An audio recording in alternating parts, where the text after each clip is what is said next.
Bonjour à tous, j'espère que vous allez bien. عواش مبروكة ورمضان كريم يدخلوا عليكم الصحة والسلامة إن شاء الله.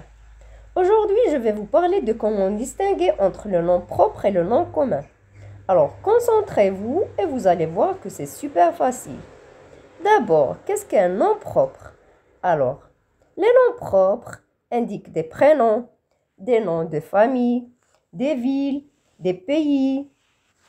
Des prénoms comme quoi? Dina, Mouna, Zeynep. Des noms de famille comme quoi exactement? Comme Tayyar, Zawjel, Ouhtit, Touil. Des noms des pays comme la France, le Maroc, Belgique. Et les noms des villes comme Rabat, Tanger, Tétouan, ainsi de suite. Et n'oubliez pas que quand on les écrit, on met toujours une majuscule à la première lettre.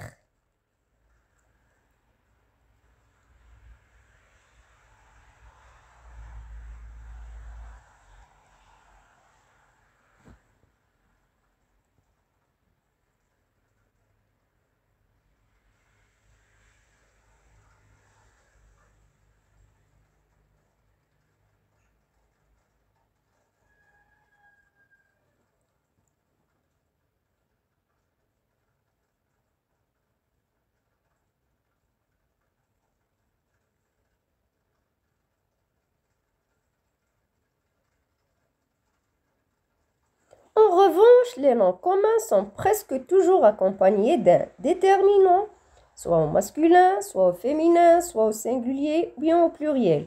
Des déterminants comme le, les, un, une, ainsi de suite.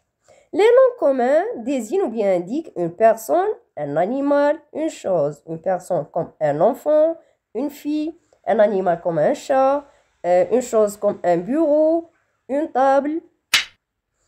Et n'oubliez pas que quand on les écrit en commençant par une minuscule.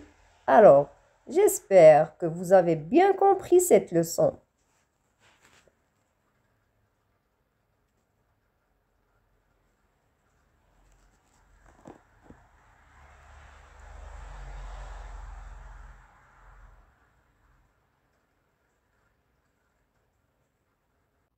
Bonjour et bienvenue. Aujourd'hui, je vais vous faire découvrir qu'est-ce que le genre et le nombre du nom. Concentrez-vous et suivez-moi. Alors, qu'est-ce que le genre du nom? Le genre du nom, c'est indiquer si le nom est au féminin ou au masculin. Comment puis-je savoir si le nom est au féminin ou au masculin? Pour préciser le genre d'un nom, c'est très facile parce que toujours le nom est accompagné d'un petit mot qu'on appelle déterminant et qui marque son genre. Pour un nom féminin, on peut dire qu'il est féminin si on peut placer ou bien écrire devant lui un ou une. Par exemple, une table, la table.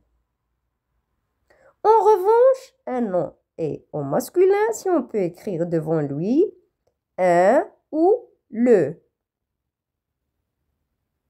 Par exemple, un tableau, le tableau.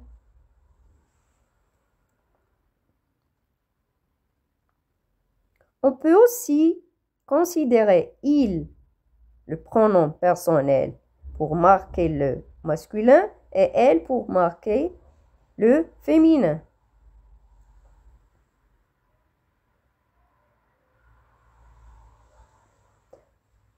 Passons maintenant au nombre. Le nombre veut dire singulier et pluriel.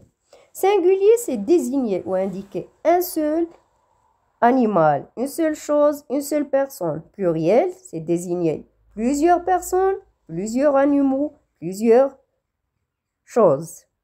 On peut trouver un petit mot placé devant le nom qu'on appelle déterminant et qui est au singulier comme la, le, l'apostrophe, ma, ta, sa, mon, ton, son, notre, votre, leur, cette, c'est, cette pour le masculin. En revanche, on dit un nom est au pluriel lorsqu'il indique plusieurs choses, plusieurs personnes ou bien plusieurs animaux. On trouve devant lui un déterminant comme les, des, mes, tes, ainsi de suite. Voici des exemples.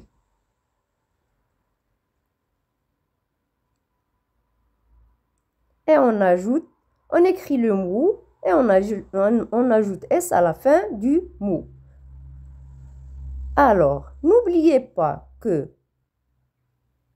les mots qui se terminent par X, Z et S ne prennent jamais S à la fin du mot s'ils sont au pluriel parce qu'ils sont des mots invariables. Ça veut dire ils ne se changent pas.